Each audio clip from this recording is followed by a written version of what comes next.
What's happening, party people? I guess this is Happy Sunday. Man, this video today, I thought I had a lot of stuff on Sebastian's vehicle because I seen a lot of footage. Man, I got all kind of stuff on there. I guess we worked a half a day on Sebastian's car, worked a couple hours on another 850, and then got back to the room and messed with that printer. So I got this printer hooked up, wanted to show you guys how that worked out for me. It looks like it's going to be real nice and convenient for me. So that's the goal. I'm going to get that rolling. Hope you enjoy the clips on Sebastian's car, and I'm going to get started. They want me to look at somebody's car here at the hotel. Welcome to Hanging Out with Robert, that's me. This video contains things that I encounter throughout the day. If for some reason I complete a task and you would like to see the details, you could click on the link in the description area below. This video also contains tips and tricks that I learned throughout the years. I plan on leaving this video accessible for about 30 days. After that, you can view it through my Patreon account. Thank you very much for watching. Kicking off the Tinker Day. Ready to get some things done with Sebastian. First thing I'm going to do is get this transmission mounted and back down on this cradle so we can lower this car down, bolt this thing up. Well, I'm going to do the inside before I bolt it up, but we also got parking brake shoes to get on. But let me get this flywheel and clutch kit on here so I can feel like I accomplished something already. Here it is, folks, an official R single mass flywheel clutch kit. Going on Sebastian's car. Get you some. The beauty of working at a Volvo shop. Timing belt 252. Part number and sway bar inlay. Brand new, baby. I've shown this before, but if you have your crank pulley off, you see this little nipple right here. That aligns with the groove cut in the sprocket and then aligns with the oil pump nipple, setting your crank perfect on the timing. So if you have a question where you can't find that little notch or these notches in your crank pulley, you can look up from over top of the timing belt area, and sometimes you can see this behind your pulley, behind your harmonic balancer, and know you're in town.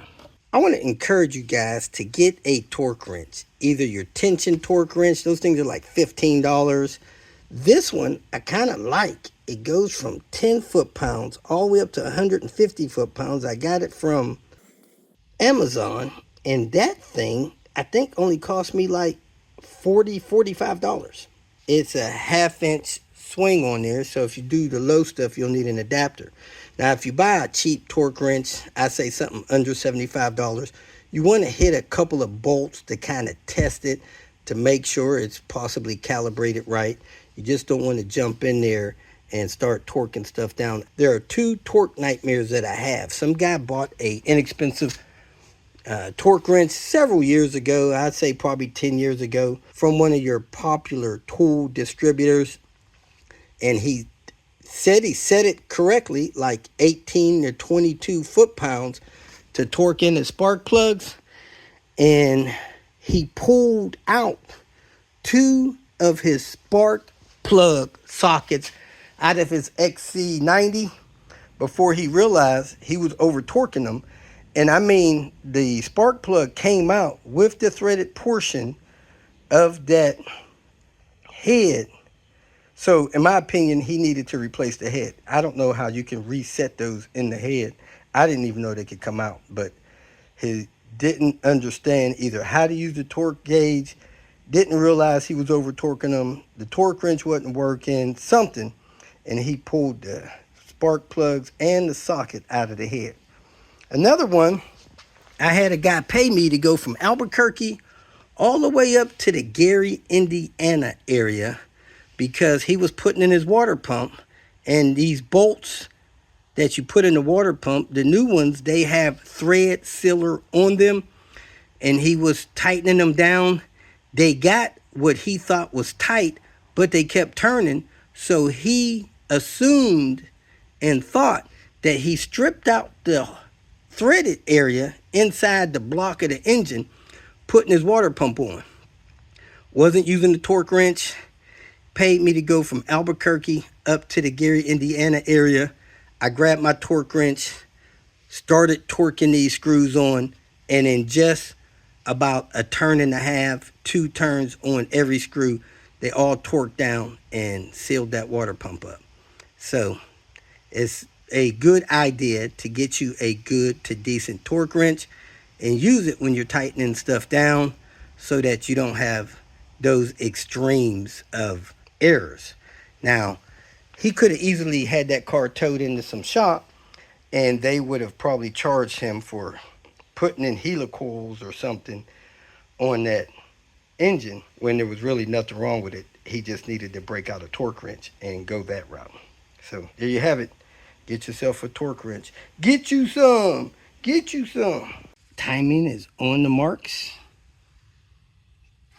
Get set.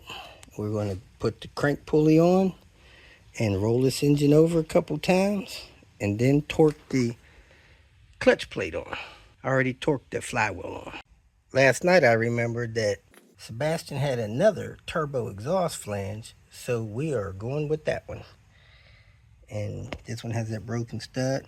This one has all 3 studs. Sebastian has a new 19T. It has a port broken off there. It has the wastegate actuator nipple bent. And I went to take it off of the exhaust flange because we're going to swap exhaust flanges. And I seen a slight bit of movement in the turbo. I don't know if you can see that, but had a slight bit of movement. Yeah, you can see it. So I took a closer look at it after I disconnected it and showed him.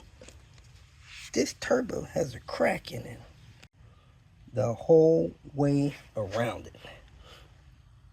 See that crooked line all the way? That's a crack in the turbo. As I wiggled it, of course it gets a little worse, but somebody cracked this turbo, probably knew they cracked it, and sold it to him. Look at that. This whole turbo deal is a mystery for me.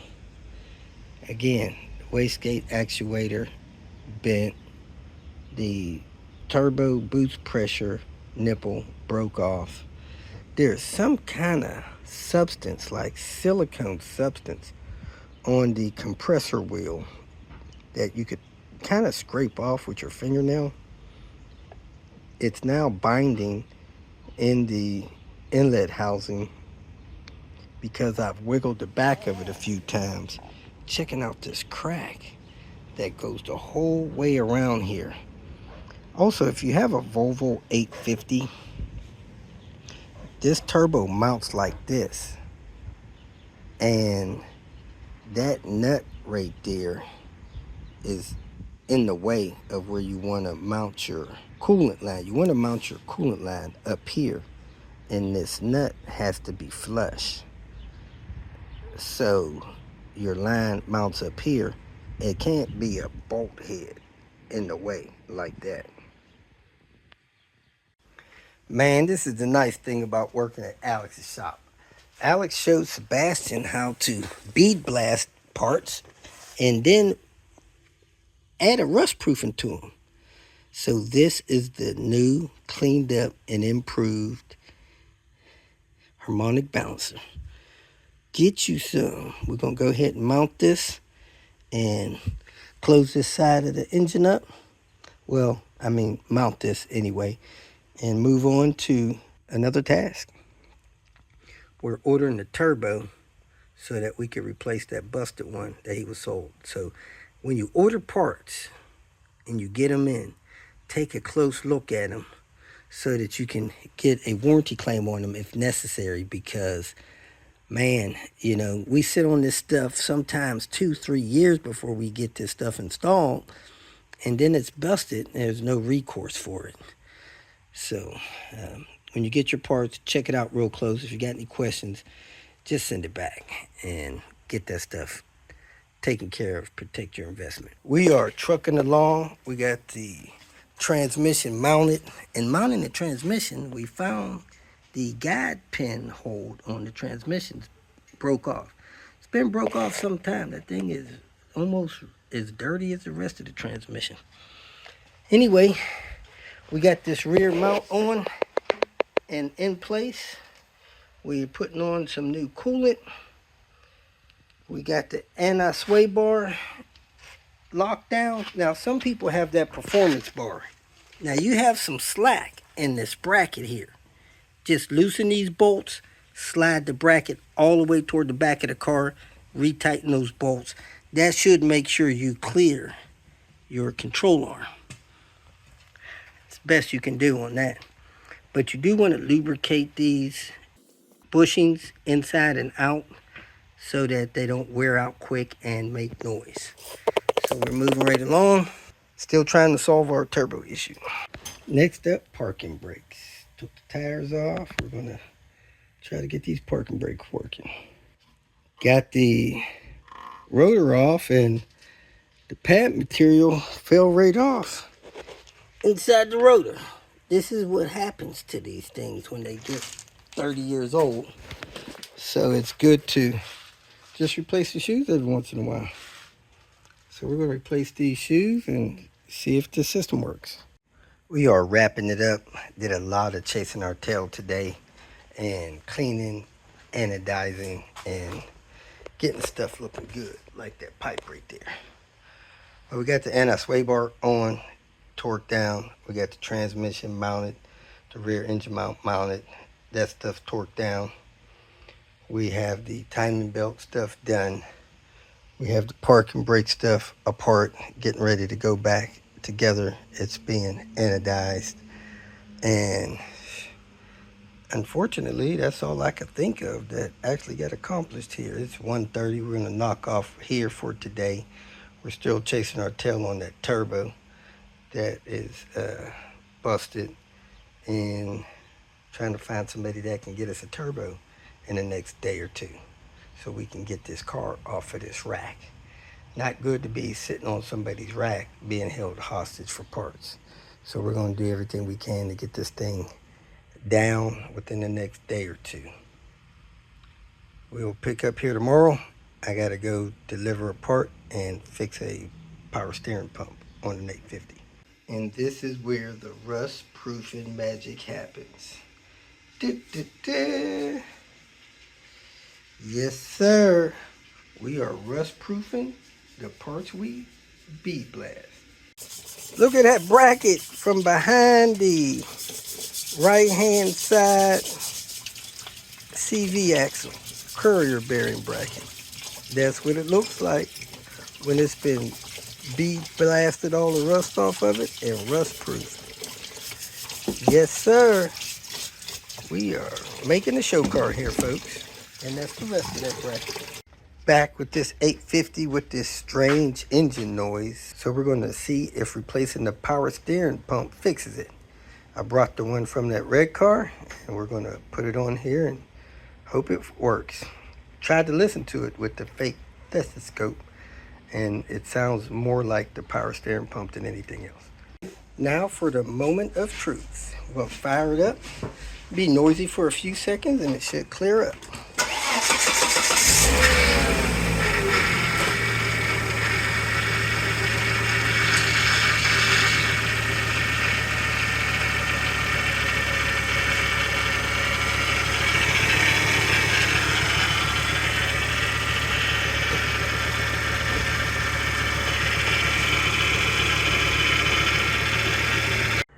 What's happening, party people? In this video, we're going to be shipping this little dinosaur to our grandson Amari.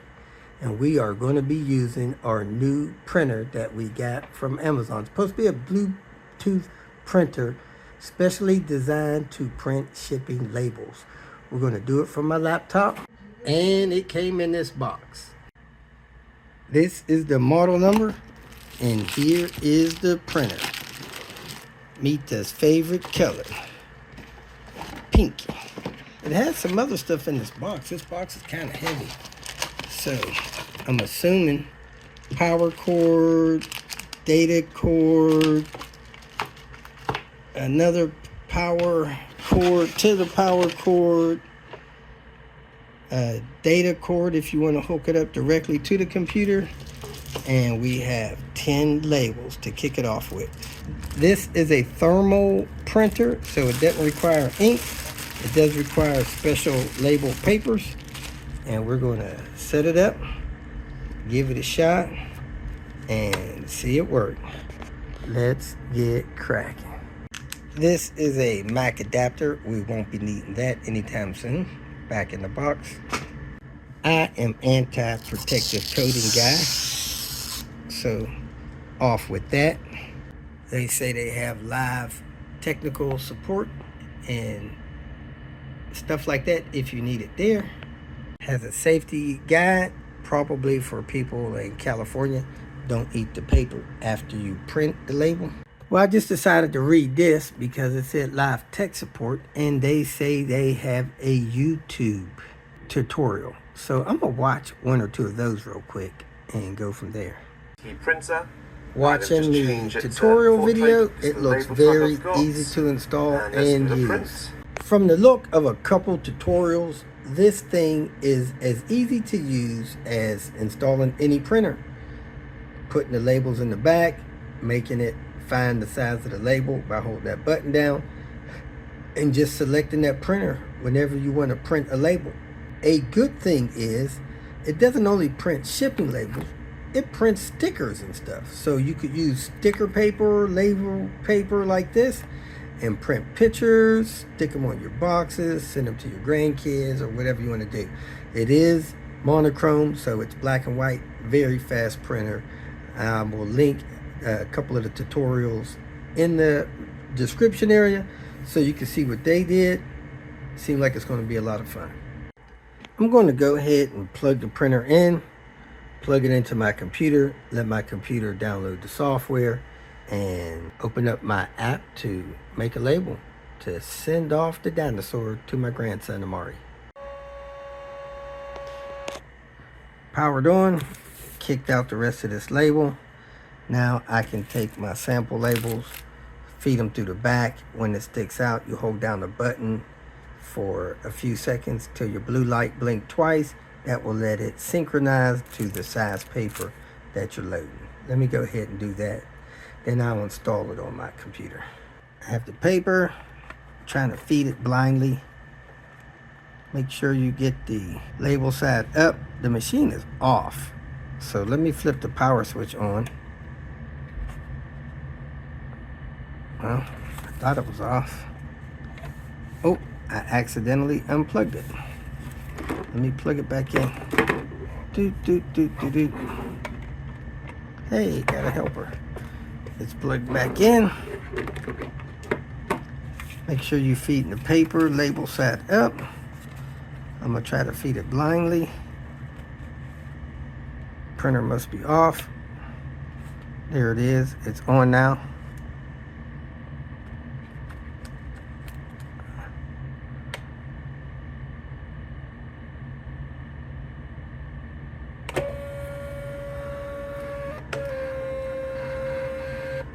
Now it has the paper calibrated to the printer.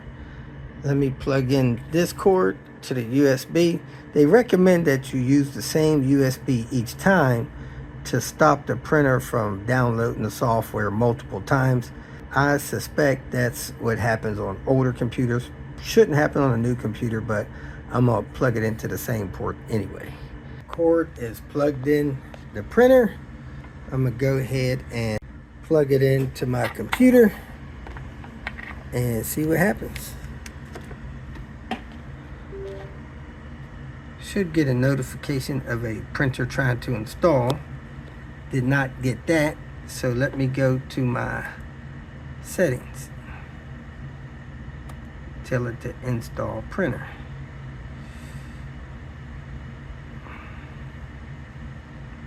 Add device.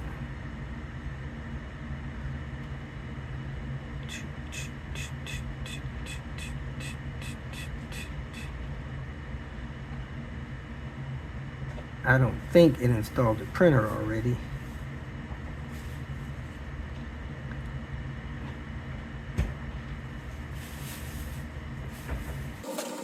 There it is. Printer found. We're going to hit add device. See what happens. Well, it says it's connecting. There it is right there. Looks like we have a winner, folks. And again, I'm not connecting Bluetooth wise. I'm connecting right with the cable over here. So let's see how long this takes to status unavailable. Might have got the wrong driver. I'm gonna go to the website and see if it has a better driver for me. Or let me pull up to print something and see if it asks me to print it. Hey, here's a label that I done earlier. Let's see if it will ask me to print it to that printer. There it is right there. It says it's ready. So I'm going to more settings, 4x6.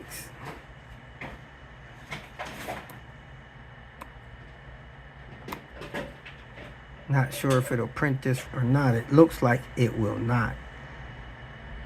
I need to rotate this and get this in a better place.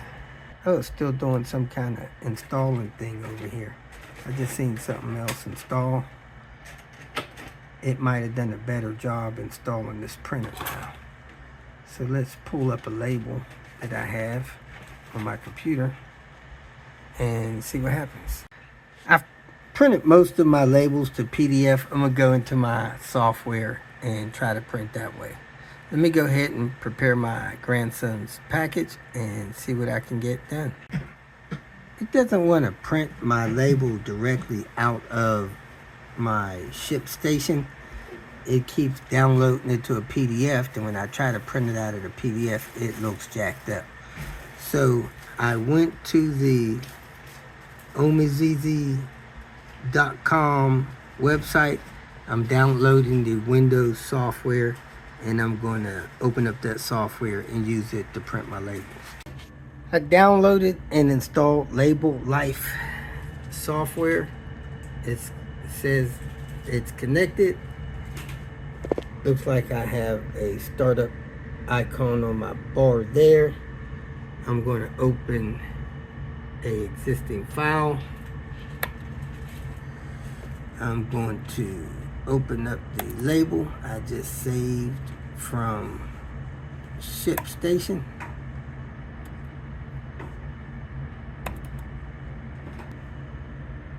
I can see there. Let me navigate through this and see how I can get this to take up the whole window.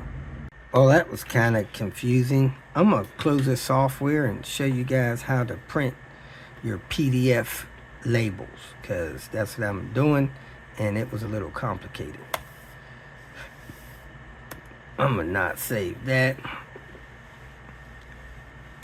Hit start over here, open up the software.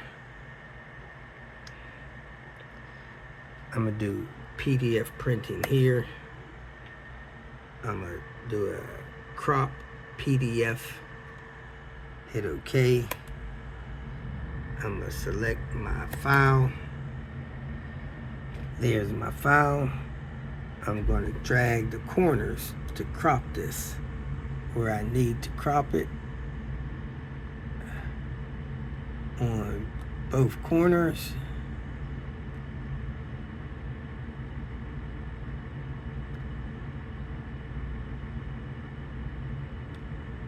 I'm gonna hit next. Now I'm gonna change the orientation, and I had to put in my label size. I'm just gonna type in 4 here, tab over, 6 here, tab out. Then I'm gonna hit import. And I get that. It should be set up right. I'm gonna hit print label. It brought me to this page. It says the printer's connected. I'm gonna hit print.